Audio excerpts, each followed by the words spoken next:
अस्सलाम वालेकुम बच्चों, क्या हाल है? ठीक हैं सारे?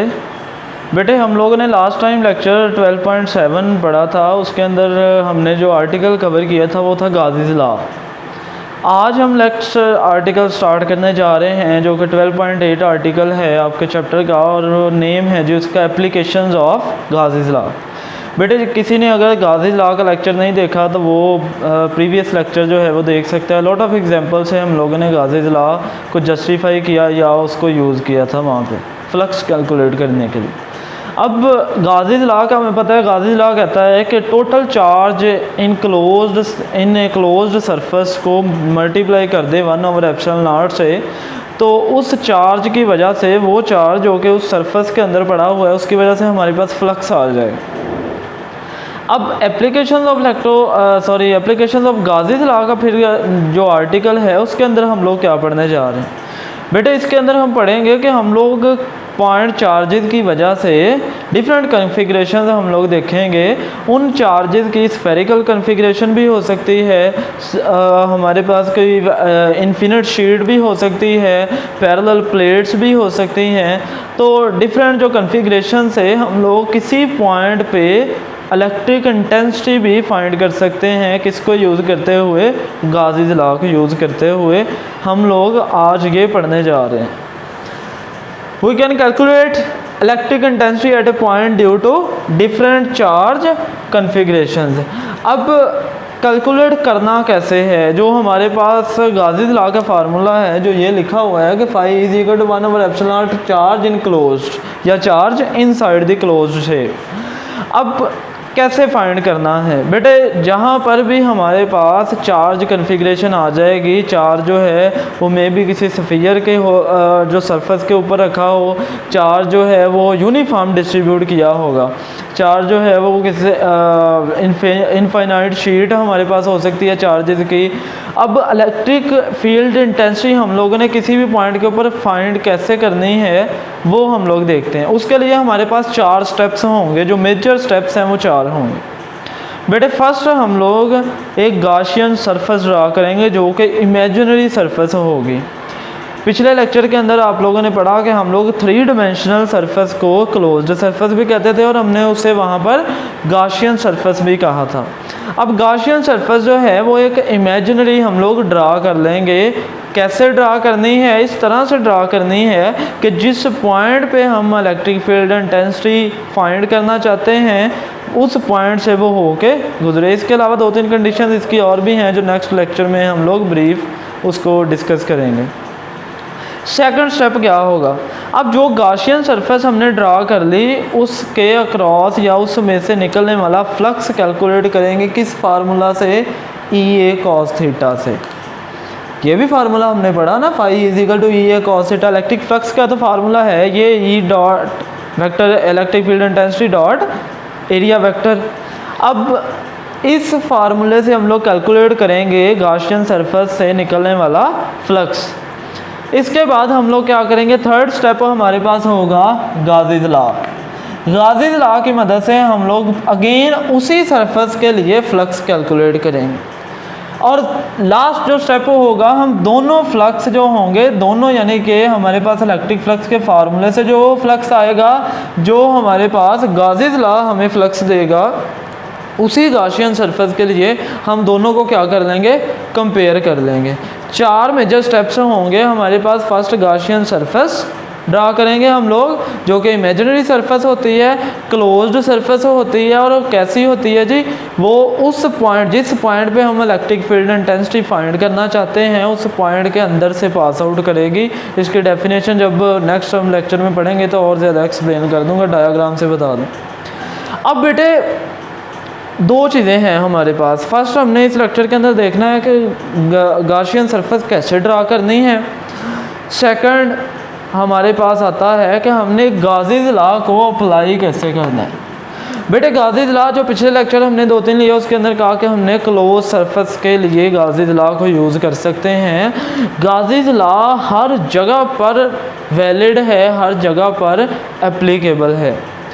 अब लेकिन उसके जो हमारे पास मैथमेटिकल रिलेशन आता है, जो सॉल्व करने का तरीका है, या जब हम सॉल्व करना शुरू करते हैं तो कुछ केसेस ऐसे हैं जिसके अंदर हम लोग सॉल्व उसे नहीं कर सकते, इसलिए हम लोग कुछ कंडीशंस बना लेते हैं अपनी आसानी के लिए। वैसे है नहीं, सिंपल हम कंडीशंस बना लेते हैं कि अगर ये कंडीशंस पूरी होंगी तो हम गाज़ीज़ लॉ जो है वो इजीली यूज़ कर सकेंगे और फ्लक्स इजीली कैलकुलेट कर सकेंगे। अब उसमें जो हमारे पास फर्स्ट कंडीशन आती है, हेडिंग आ गई हमारे पास, conditions for applying Gauss's law. First हमारे पास बेटे जो कंडीशन आई वो आती है गॉसियन सरफेस के लिए। गॉसियन सरफेस जो है वो कहता है should be symmetric about charge. Symmetric का क्या मतलब होता है बेटे? सिमेट्रिकल सरफेसेस ऐसी सरफेसेस होती हैं जिनको अगर हम लोग पर्टिकुलर पॉइंट से या उनको कट कर दें, किसी तरह कट कर दें, तो हमारे पास दो आइडेंटिकल पार्ट्स या किसी सरफेस को, किसी शेप को अगर हम इस तरह से कट कर दें कि वो आइडेंटिकल टू हाफ्स में दो उसके हिस्से हो जाएं और वो हों बिल्कुल एग्जैक्टली सेम एक दूसरे के, तो हम कहते हैं ऐसी शेप जो है वो सिमेट्रिक शेप है। आए इसको हम लोग थोड़ा सा समझने की कोशिश करते हैं। हमारे पास जो फर्स्ट ये लेटर लिखा हुआ है या जो शेप है ये एक्स की शेप है। अब बेटे अगर हम लोग गौर करें तो अगर हम लोग यहाँ पर एक लाइन लगा दें तो क्या हमारे पास इधर वाला हिस्सा देखें, लेफ़्ट वाला और राइट वाला दोनों आइडेंटिकल नहीं, दोनों सेम टू सेम हैं। इसको अगर हम लोग ऐसे कट कर दें फिर एक अपर पार्ट हो जाएगा, एक डाउन पार्ट हो जाएगा। अच्छा, ये जो लाइन में लगा रहा हूँ इसे हम कहते हैं लाइन ऑफ सिमेट्री, यानी कि इस लाइन ने इसकी सिमेट्री को हमें शो करवाया। इसके अलावा और लाइंस लग सकती हैं, इसके अलावा और लाइंस भी लग सकती हैं यहाँ पर इस लाइन के ऊपर और इस लाइन के ऊपर, और वो होंगी दोनों इन लाइंस को अगर इसको और ज़्यादा मोटा कर लिया जाए तो सेंटर से, बिल्कुल सेंटर से, तो फिर हमारे पास कुछ शेप ऐसे आ जाएगी। यानी कि ये जो लाइन जिसके ऊपर हम लाइन ड्रा करेंगे वो हमारे पास हाफ ऊपर वाले पोर्शन के साथ चली जाएगी, हाफ नीचे वाले के साथ। अच्छा, नेक्स्ट देखें फिगर, ये अगर लेटर देखें तो ये हमारे पास ऐसे है जैसे एल लिखा हुआ है। अब इसको अगर हम लोग ऐसे हॉरिजॉन्टल लाइन लगाएंगे तो ऊपर वाला हिस्सा उसकी लेंथ छोटी होगी, नीचे वाला बड़ा होगा। इसका मतलब ये ऐसा नहीं है कि ये सिमेट्रिकल शेप नहीं है। और भी सोचें, अगर हम लोग यहाँ से वर्टिकल लाइन लगाते हैं तो फिर ये लेंथ बढ़ जाती है, ये कम हो जाती है। अगर बेटा हम लोग इसको ऐसे लाइन लगा दें, इस पर ये लाइन लगा दें तो देखें ये पोर्शन यानी कि ये कॉर्नर और ये कॉर्नर दोनों अब ये सिमेट्रिकल हैं, ये आइडेंटिकल है, ये भी आइडेंटिकल है। अगर इसको काट के ऊपर इसके रख दिया जाए तो ये हमारे पास क्या होगा, शो पता चल जाएगा हमारे पास के दोनों पार्ट्स इक्वल हैं। इसका अगर प्रैक्टिकल आप जो है घर में कर सकते हैं कि आप जो है वो कि एल जो है ना वो कट कर लें पेज से, लेकिन एल के इस एज की भी लेंथ उतनी होनी चाहिए, इसकी भी, और फिर उसको ऐसे फोल्ड करके देखें तो वो दोनों हमारे पास फोल्ड हो जाएंगे और यहाँ पे एक कॉर्नर आ जाएगा हमारे पास। नेक्स्ट है जी हमारे पास दिल, हमने किसी का दिल लिया है। अब इस दिल को चेक करते हैं क्या ये सिमेट्रिकल है या नहीं।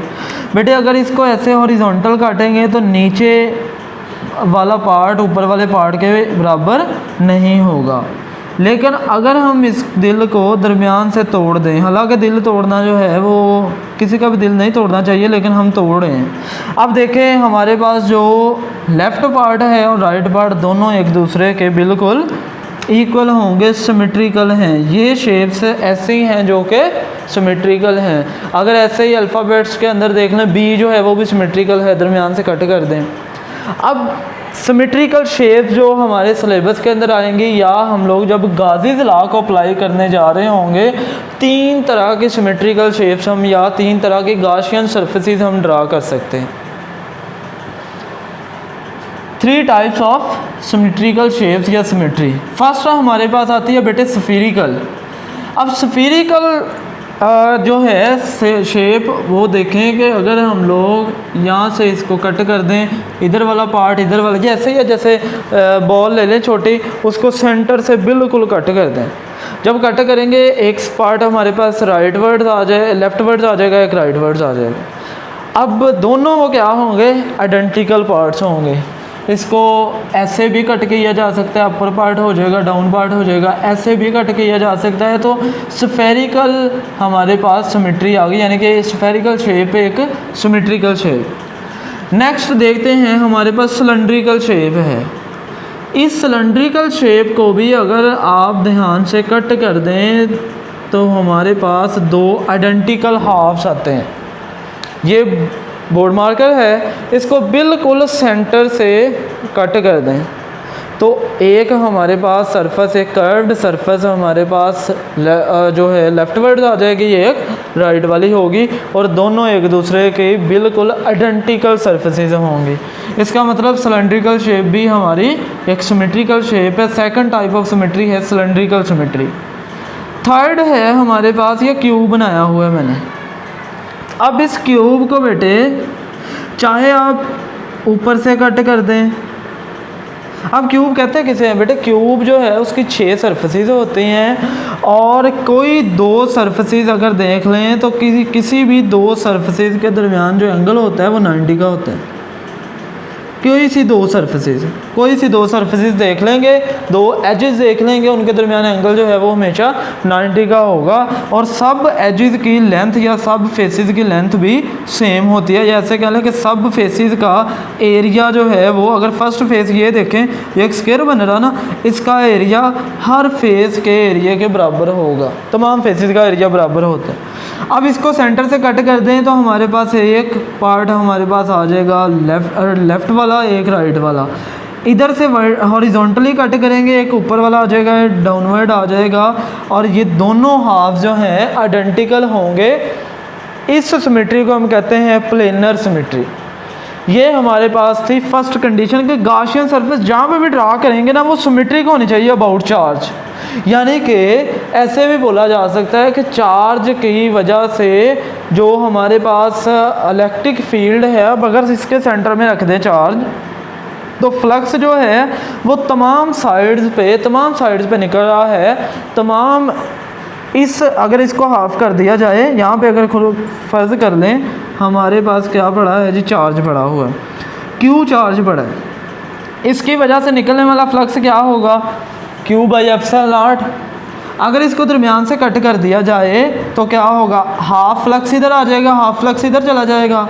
तो सिमेट्रिकल शेप बनाने का मकसद ये है, सिमेट्रिकल गाशियन सरफेस बनाने का मकसद ये है कि हम फ्लक्स इजीली कैलकुलेट कर सकेंगे। हम लोग सिमेट्री से ही फ्लक्स जो है वो कैलकुलेट कर सकेंगे। नेक्स्ट हम लेक्चर के अंदर जब कंडीशंस, अभी 3 कंडीशंस रहती हैं, उनको एक्सप्लेन करने के बाद हम एग्जांपल्स पे जब आएंगे तो वो इजीली सिमेट्री के लिहाज से हम लोग सॉल्व कर सकेंगे। नेक्स्ट अब हम लोग देखने जा रहे हैं, नेक्स्ट जो कंडीशंस रह गई वो हम लोग देखते हैं। जी बेटे, अब हम लोग नेक्स्ट कंडीशंस पढ़ने जा रहे हैं। हमारे पास जो सेकंड कंडीशन आती है वो है जी, electric field must be symmetric at all points of Gaussian surface. Symmetric का मतलब आप यूनिफॉर्म ले सकते हैं, इक्वल ले सकते हैं, कांस्टेंट ले सकते हैं, कि जो हमारी गाशियन सरफेस होगी उसके लिए इलेक्ट्रिक फील्ड की वैल्यू जो है वो क्या हो, कांस्टेंट होनी चाहिए या यूनिफॉर्म होनी चाहिए हमारा इलेक्ट्रिक फील्ड। नेक्स्ट जो थर्ड कंडीशन है बेटे वो है angle between electric field intensity vector and area vector के ऊपर, कि जो angle between E and vector area A है वो तमाम पॉइंट्स के लिए हमारे पास कैसा होना चाहिए, सेम होना चाहिए। उसकी भी अब हम लोग जब नेक्स्ट एग्जांपल्स करेंगे तो हमें पता चल जाएगा कि जब भी गाशियन सरफेस हम ड्रा करते हैं तो एंगल हमेशा सेम रहता है। जैसे पिछले केसेस के अंदर हम लोगों ने एग्जांपल्स की, सफ़ियर के लिए हम लोगों ने कैलकुलेट किया था फ्लक्स, तो वहाँ पे हमने देखा कि हर पॉइंट पे ई और ए जो है वो क्या सा है जी, वहाँ पे दोनों का एंगल जो है वो 0 था, और हर पॉइंट पे ई और ए जो है वो पैरेलल थे। जी नेक्स्ट हमारे पास जो फोर्थ आती है जी, Gaussian surface must be not pass through any point charge, कि गॉसियन सरफेस आप ड्रा करें तो इस तरह से ड्रा करनी है कि वो किसी चार्ज को ना कट करे, यानी कि चार्ज अगर हमारी होलो सिलेंडर की या होलो स्फीयर के बाहर पड़ा हुआ है तो गॉसियन सरफेस जो है वो ऐसी ना हो कि उस पॉइंट चार्ज को कट करती हुई गुजर जाए, ऐसी सरफेस को हम गॉसियन सरफेस कंसिडर नहीं करेंगे। गॉसियन सरफेस क्लोज करे, उसको अपने अंदर रखे, लेकिन जो है उसको कट ना करे। अब हम लोग नेक्स्ट 2-3 एग्जांपल देखते हैं। बेटे फर्स्ट एग्जांपल है हमारे पास कि कैलकुलेट करें, ये लें जी फर्स्ट एग्जांपल है, कैलकुलेट करें electric flux through this semi circle due to point charge plus Q. अब फर्स्ट हमने जो काम करना था वो करना था जी draw an imaginary Gaussian surface. अब ये ये सेमी सर्कल लिखा है, सेमी स्फीयर आना है यहाँ पे। सेमी स्फीयर में से हम लोगों ने, ये स्फीयर है यानी कि बॉल को हमने हाफ कट किया हुआ है। सेमी स्फीयर में से आप बताएं जी इस पॉजिटिव क्यू चार्ज की वजह से इलेक्ट्रिक फ्लक्स कितना होगा। अब फर्स्ट सोचें कि गॉसियन सरफेस इस पे ड्रा करनी है। क्या करेंगे, हम इस सेमी स्फीयर को क्या कर देते हैं जी, कंप्लीट कर देते हैं। ये लें, ये हमारा स्फीयर क्या हो गया, कंप्लीट हो गया है। ये हमारी क्या आ गई, गॉसियन सरफेस हमने ड्रा कर ली। अब बेटा हमें पता है कि इलेक्ट्रिक फ्लक्स जो है अगर पूरे सरफेस के अंदर यही सिर्फ चार्ज मौजूद है तो गाउसी's लॉ में कहता है फाई ई इक्वल होगा क्यू ओवर एप्सिलॉन नॉट। तो ये है टोटल सरफेस, टोटल गॉसियन यानी कि पूरे स्फीयर में से कितना फ्लक्स निकल रहा है, क्यू ओवर एप्सिलॉन नॉट। अगर हम सिर्फ नीचे पोर्शन के लिए, इस पोर्शन के लिए फ्लक्स निकालना चाहते हैं तो क्या करेंगे, जब सेमी स्फीयर है तो इसको भी हाफ कर दें, हमारे पास वैल्यू आएगी क्यू ओवर 2 एप्सिलॉन नॉट। तो सिमेट्री की वजह से, अदरवाइज हम क्या करते, अगर हम लोग गॉसियन सरफेस ड्रा ना करते, हम लोग हर पॉइंट पे इलेक्ट्रिक इंटेंसिटी वेक्टर और एरिया वेक्टर का जो है वो एंगल देखते, उसको कैलकुलेट करते, फिर नेट इलेक्ट्रिक फ्लक्स निकालते। अब नेक्स्ट जो हमारे पास एग्जांपल है, एग्जांपल नंबर 2 जो हम सॉल्व करने जा रहे हैं वो है हमारे पास सेमी सिलेंडर। कंसिडर कर लें सिलेंडर जिसकी लेंथ L/2 है, उसकी अपर सरफेस के सेंटर में पड़ा हुआ है हमारा पॉइंट चार्ज। इस पॉइंट चार्ज की वजह से इस सेमी सिलेंडर के यानी कि इतनी सरफेस, इतनी क्लोज शेप के अंदर से जो फ्लक्स है वो कैलकुलेट करें। अब हम क्या करेंगे, हम सिमेट्री इसकी जो है वो सिमेट्री के अकॉर्डिंग गॉसियन सरफेस ड्रा करेंगे। तो कैसी गॉसियन सरफेस होगी, हम इस सिलेंडर को क्या कर देते हैं, कंप्लीट कर देते हैं। जितनी L/2 लेंथ ये है उतनी लेंथ का ही एक सिलेंडर जो है वो हम क्या कर देते हैं जी, ऊपर रख देंगे। तो हमारे पास एक गॉसियन सरफेस जो है वो सिमेट्रिकल गॉसियन सरफेस आ जाएगी। अब देखें इस पॉइंट चार्ज में से फ्लक्स निकल रहा है, इधर भी, इधर भी, इधर भी, ऊपर भी, हर तरफ जो है वो फ्लक्स बाहर निकल रहा है, यानी कि इलेक्ट्रिक फील्ड लाइन से निकल रही है। हम चाहते हैं सिर्फ हाफ से कैलकुलेट करें, तो टोटल के लिए अकॉर्डिंग टू गाउसी's लॉ हम क्या कहते हैं जी, क्यू ओवर एप्सिलॉन नॉट। तो हमें हाफ के लिए कैलकुलेट करना है तो क्यू ओवर 2 एप्सिलॉन नॉट। ये हमारे पास वैल्यू आ गई electric flux through semi cylinder. ये तो क्लियर हो गया, इजी है।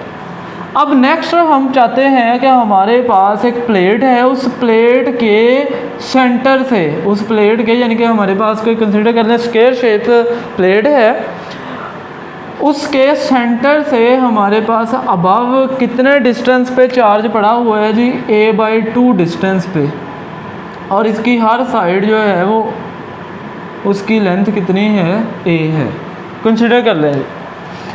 अब ये इस यानी कि फॉर एग्जांपल ये प्लेट है तो ये A/2 डिस्टेंस पे पड़ा हुआ है। अब इस पे सिमेट्रिकली बताएं कि इलेक्ट्रिक फ्लक्स की वैल्यू क्या होगी। जी ये तो बड़ा इजी था कि हमने स्फीयर कंप्लीट कर लिया, ऊपर एक सिलेंडर रख दिया। अब क्या होगा, अब बेटे इस प्लेट को नीचे रखें, ऊपर जो है वो क्यूब बना दें। हमारी गाशियन सरफेस जो है वो क्या होगी, एक क्यूब होगी। इस केस के अंदर क्या किया, यहाँ से भी ऊपर बढ़ा दी लाइन, यहाँ से भी बढ़ा दी, यहाँ से बढ़ा दी, यहाँ से बढ़ा दी, ऊपर क्यूब बना दिया। अब ये कितने डिस्टेंस पे था, a/2 डिस्टेंस पे। इससे इस प्लेट का फासला भी कितना होगा, a/2 डिस्टेंस पे। हमारा ये भी ए, ये भी ए, ये नीचे वाली भी चारों सरफेसेस जो हैं वो ए, ये भी ए है, ये भी ए है, ऊपर भी ए। क्यूब की तमाम साइड्स की लेंथ हमें पता है बराबर होती है। अब इसमें से फ्लक्स निकल रहा है और वो चारों तरफ जा रहा है।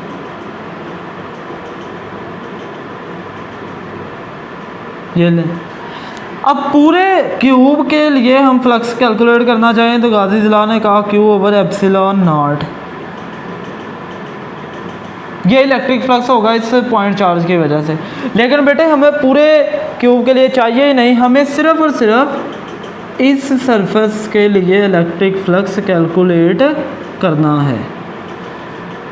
अब देखें कि हमारे पास इस क्यूब के कितनी साइड्स हैं। क्यूब की हमें पता 6 साइड्स होती हैं, 1 2 3 4, एक अपर एक बॉटम वाली, 5 6 साइड्स होती हैं। तो हमारे पास एक साइड में से कितना फ्लक्स निकलेगा, सिमेट्री कहती है कि अकॉर्डिंग टू सिमेट्री हम लिख सकते हैं Q/6ε0।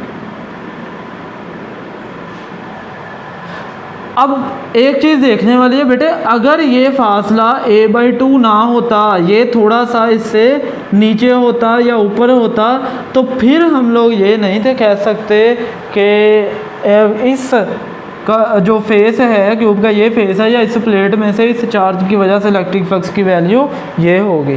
फिर ऐसे नहीं था, फिर हमारे पास ये सिमेट्रिकल शेप ना बनती और फिर जो है वो अलग से हम कैलकुलेट करते इस शेप के लिए, यानी कि हमारे पास फासला नीचे से बराबर, ऊपर से बराबर, साइडों से बराबर। ये टोटल ए है, ये सेंटर में रखा हुआ है a/2 साइड पूरे क्यूब के बिल्कुल ये सेंटर में पड़ा हुआ है। तो सेंटर में जब पड़ा हुआ है तो तमाम पॉइंट्स के या तमाम फेसेस के लिए फ्लक्स की वैल्यू एक ही होगी, जो कि होगी Q/6ε0। ऐसे हम लोग बड़ा इजीली सिमेट्रिकली या सिमेट्री की मदद से हम लोग इलेक्ट्रिक फ्लक्स कैलकुलेट कर सकते हैं। अब नेक्स्ट हम पढ़ने जा रहे हैं, एक गाशियन सरफेस की डेफिनेशन पढ़नी है। एक छोटा सा आर्टिकल है आपकी बुक के ऊपर जो कि है first application of Gauss's law, electric intensity find करें due to a hollow charged sphere inside the sphere, यानी कि अंदर हमने कैलकुलेट करनी है इलेक्ट्रिक फील्ड इंटेंसिटी। जी बेटे, अब हम फर्स्ट पढ़ते हैं गाशियन सरफेस की डेफिनेशन या उसके कुछ पॉइंट्स आप लोगों ने याद रखने। बेटे गाशियन सरफेस हमेशा इमेजिनरी सरफेस होगी, क्लोज्ड सरफेस होगी, पास करेगी कहाँ से, थ्रू द पॉइंट, किस पॉइंट से, जहाँ पर हम इलेक्ट्रिक फील्ड इंटेंसिटी फाइंड करना चाहते हैं उस पॉइंट से गुजरनी चाहिए। और लास्ट जो बुक के ऊपर नहीं लिखी हुई, नॉट कट दी चार्ज, जो हमने अभी कंडीशंस पढ़ी गाज़ीज़ लॉ को अप्लाई करने की, 4th कंडीशन यही थी कि वो पॉइंट चार्ज को कट ना करे। 4 बेसिक पॉइंट्स आप लोगों ने याद रखना। गाशियन सरफेस एक इमेजिनरी सरफेस होगी, क्लोज्ड सरफेस होगी। थर्ड हमारे पास पॉइंट आ गया कि वो पास करेगी उस पॉइंट से जहाँ पे हम इलेक्ट्रिक फील्ड इंटेंसिटी फाइंड करना चाहते हैं। और फोर्थ हमारे पास पॉइंट जो लास्ट आया कि वो चार्ज को कट नहीं करती होनी चाहिए, चार्ज को कट करते हुए नहीं उसे गुजरना चाहिए। अब हमारे पास जो फर्स्ट एप्लीकेशन है, electric field intensity inside a hollow charged sphere हम फाइंड करना चाहते हैं। कंसीडर कर लें हमारे पास एक होलो कंडक्टिंग स्फीयर है जिसका रेडियस R है। अब इसकी सरफेस के ऊपर आउटसाइड दी जो स्फीयर है, यानी कि स्फीयर के बाहर की तरफ हमने चार्ज, पॉजिटिव चार्ज जिसकी डिस्ट्रीब्यूशन यूनिफॉर्म है, यानी कि तमाम जगह पे हमारे पास पॉजिटिव चार्ज मौजूद है और वो यूनिफॉर्मली है। अब हम चाहते हैं कि इसके अंदर कोई पॉइंट P है, इस स्फीयर के अंदर कोई point inside the sphere point P है, उस पॉइंट के ऊपर इन तमाम चार्जेस की वजह से इलेक्ट्रिक फील्ड इंटेंसिटी फाइंड करना चाहते हैं। तो फर्स्ट हमारे पास क्या था, जो 4 स्टेप्स हमने पढ़े अभी। फर्स्ट हमारे पास है कि गाशियन सरफेस ड्रा करें। अब गाशियन सरफेस ड्रा करने के लिए क्या करना है जी, हमने गाशियन सरफेस ड्रा ऐसे कर दिया कि वो उस पॉइंट के अंदर से गुजरे। अच्छा, कोई बच्चा अगर कहता है कि सर हम यहाँ से गुजार लेते हैं फिर भी अंदर से गुजरेगी, लेकिन ऐसा अगर करेंगे तो ये फोर्थ पॉइंट वायलेट हो जाएगा। Not cut the charge, surface के ऊपर तो पूरा चार्ज पड़ा हुआ है। अब यहाँ पे तो प्लस प्लस मैंने बनाया कि यहाँ से गुजर जाएगा, लेकिन जब चार्ज की बात करते हैं तो चार्ज तो हम आम आँख से देख ही नहीं सकते, इतना क्लोज होगा चार्ज कि वो वैसे भी हम चार्ज को आम आँख से नहीं देख सकते। और यहाँ पर डायग्राम के अंदर थोड़ी सी स्पेस है लेकिन एक्चुअली स्पेस नहीं होगी, तो गाशियन सरफेस हम ऐसे नहीं बना सकते। हम inside the sphere Gaussian surface एक स्फीयर की शक्ल में बना लेते हैं। अब उस स्फीयर का रेडियस आर डैश है और आर डैश जो है वो कम होगा कैपिटल आर से, यानी कि उस स्फीयर के अंदर हो। अब इस पॉइंट पे जो सेकंड स्टेप को हमने पढ़ा कि इलेक्ट्रिक फ्लक्स कैलकुलेट करेंगे इस फार्मूले से, phi is equal to E dot E vector dot A vector, ये पहली इक्वेशन आ गई। थर्ड पॉइंट हमने पढ़ा कि इलेक्ट्रिक फ्लक्स कैलकुलेट करें इसी गाशियन सरफेस में से जो फ्लक्स है वो इलेक्ट्रिक फ्लक्स कैलकुलेट करें अकॉर्डिंग टू गाजीज लॉ। अब गाजीज लॉ के मुताबिक हमने फार्मूला लिख लिया, फाई इज इक्वल टू 1/एप्सिलॉन not Q inside, charge inside. अब इस गाशियन सरफेस के अंदर यहाँ यहाँ यहाँ यहाँ यहाँ कोई आपको चार्ज दिखाई दे रहा है? यहाँ पर चार्ज नहीं है, चार्ज फ्री रीजन है। हम क्या कहेंगे कि चार्ज इनसाइड दी, इस गाशियन सरफेस के अंदर कोई चार्ज मौजूद नहीं है। वैल्यू पुट की तो इलेक्ट्रिक फ्लक्स की वैल्यू क्या आई हमारे पास? 0। गाजी लॉ ने कहा कि इस गाशियन सरफेस में से कोई फ्लक्स जो है वो नहीं है, फ्लक्स की वैल्यू, नेट इलेक्ट्रिक फ्लक्स की वैल्यू 0 है। अब क्या करें हम लोग, इस इक्वेशन 1 को और इक्वेशन 2 को कंपेयर कर देते हैं। इसकी भी लेफ्ट हैंड साइड, इसकी भी लेफ्ट हैंड साइड इक्वल है तो राइट हैंड साइड्स भी इक्वल होंगी। हमने कंपेयर किया E dot A vector is equal to 0। अब आप मुझे बताएं कि क्या इस सरफेस का या इस स्फीयर का एरिया 0 है? हरगिज़ नहीं, एरिया 0 इसका नहीं है, एरिया कांट भी 0। तो फिर कौन सी चीज़ 0 है? फिर हमारे पास जो इलेक्ट्रिक फील्ड इंटेंसिटी है वो 0 है। इस स्फीयर का जो इंटीरियर है वो फील्ड फ्री रीजन है, उसको हम क्या कहेंगे? Field free region. बेटे कोई भी मेटल बॉक्स हो, जो कंडक्टिंग भी हो और अंदर से खाली हो, होलो कंडक्टिंग मेटल बॉक्स कोई भी हो, किसी भी शेप का हो, उसके अंदर जो फील्ड है उसकी वैल्यू 0 होती है, वो फील्ड फ्री रीजन होता है। इसीलिए जिन ऑपरेटर्स को, जिन चीज़ों को हमने फील्ड से, इलेक्ट्रिक फील्ड से बचाना होता है, हम उसको किसी मेटल बॉक्स के अंदर बंद कर देते हैं। फॉर एग्जांपल आपका मोबाइल है, आप चाहते हैं कि मेरे मोबाइल के ऊपर जो सिग्नल्स हैं वो ना आए, तो आप उसे मेटल के किसी बॉक्स के अंदर बंद कर दें, तो कॉल जब भी मिलाएगा, कोई भी यूज़र कॉल मिलाता है तो आपको कॉल नहीं आएगी, वो वेव्स जो हैं वो आप तक नहीं पहुंच सकेंगी। वो एक शील्डिंग इफ़ेक्ट आ जाता है, शील्डेड कर देते हैं हम किसी भी चीज़ को अगर उसको मेटल बॉक्स के अंदर रख दिया जाए। अच्छा, अब क्वेश्चन ये है कि चलो ठीक है, positive charge inside the surface मौजूद नहीं है सर, लेकिन क्या इसकी वजह से कोई इलेक्ट्रिक फील्ड लाइन जो है वो इसके अंदर से नहीं गुजर रही? हमने यही पढ़ा ना, जहाँ पे इलेक्ट्रिक फील्ड लाइन होती है वहाँ पे उसका इलेक्ट्रिक फील्ड होता है। तो हम ये क्यों कह रहे हैं कि यहाँ पर फील्ड फ्री रीजन है? बेटा ये चीज़ देख लें, uniform charge distribution. Uniform charge distribution का मतलब ये है, इस डायग्राम पे आ जाएं, कि यहाँ पर चार्ज इस तरह से डिस्ट्रीब्यूट है कि हर चार्ज के सामने एक पॉजिटिव पॉइंट चार्ज मौजूद है। अब इसकी जो फील्ड लाइंस हैं वो हर तरफ को जो है वो हर चार्ज की जो है वो फैलती जा रही हैं, अंदर की तरफ भी जा रही हैं हर चार्ज की। यहाँ पे मैंने सिर्फ 3-4 चार्ज शो करवाए हैं सिर्फ समझाने के लिए, ताकि ज़्यादा रश ना पड़े। अब जो इसकी फील्ड लाइन इन साइड जा रही है, उसी के सामने जो पॉइंट चार्ज है उसकी भी उसी इन साइड जा रही है, दोनों की डायरेक्शन आपस में क्या? 0। तो ये रीजन या इस पॉइंट को हम कह देंगे ये फील्ड फ्री रीजन है। जैसे इलेक्ट्रिक फील्ड लाइंस के पोर्शन में हमने पढ़ा कि जब 2 पॉइंट चार्जेस, दोनों पॉजिटिव पॉइंट चार्जेस हों, मैग्नीट्यूड भी सेम हो, तो उनके मिड में जो है वो कैसा रीजन होता है? फील्ड फ्री रीजन होता है। अब इस स्फीयर के पूरे सरफेस के ऊपर क्या पड़े हुए हैं, पॉजिटिव चार्जेस पड़े हुए हैं, यूनिफॉर्मली डिस्ट्रीब्यूट हैं, हर किसी एक चार्ज के सामने दूसरा चार्ज है, हर किसी की मैग्नीट्यूड भी सेम है। इस वजह से हर कोई दूसरे सामने वाले चार्ज को क्या करता जा रहा है जी, उसकी इलेक्ट्रिक फील्ड इंटेंसिटी दोनों की अपोजिट होगी, ज़ीरो होगा। नेट जो हमारे पास इलेक्ट्रिक फील्ड आएगा इंटीरियर ऑफ दिस स्फीयर वो क्या होगा, ज़ीरो होगा। गाज़ी लॉ के मुताबिक भी ठीक है, उसने गलत नहीं कहा, चूँकि गाज़ी लॉ बिल्कुल ठीक है। ये इलेक्ट्रिक फील्ड ज़ीरो ही होती है, ये हमें फिज़िकली भी पता चल गया कि इलेक्ट्रिक फील्ड लाइंस की वजह से भी हम प्रूव कर सकते हैं कि ये कैसे ज़ीरो होती है। ओके, आप लोगों को उम्मीद है कि समझ आ गई होगी। जो आप लोगों ने याद करना है बेटा वो आप लोगों ने एप्लीकेशन ऑफ गाज़ीज़ लॉ जो आर्टिकल है उसके जो 4 स्टेप्स मैंने बताए वो याद करने हैं। क्या कैलकुलेट कर सकते हैं, इलेक्ट्रिक फील्ड इंटेंसिटी कैलकुलेट कर सकते हैं, और यहाँ से लेके यहाँ तक जो फर्स्ट एप्लीकेशन है वो याद करनी है। इसके अलावा जो कंडीशन मैंने बताई हैं वो आपको याद लाजमी होनी चाहिए, जो कि वो हम लोग कहीं ना कहीं इनडायरेक्टली उनको अप्लाई करेंगे। कंसेप्ट आपको होना चाहिए। Thank you so much. अल्लाह हाफिज़।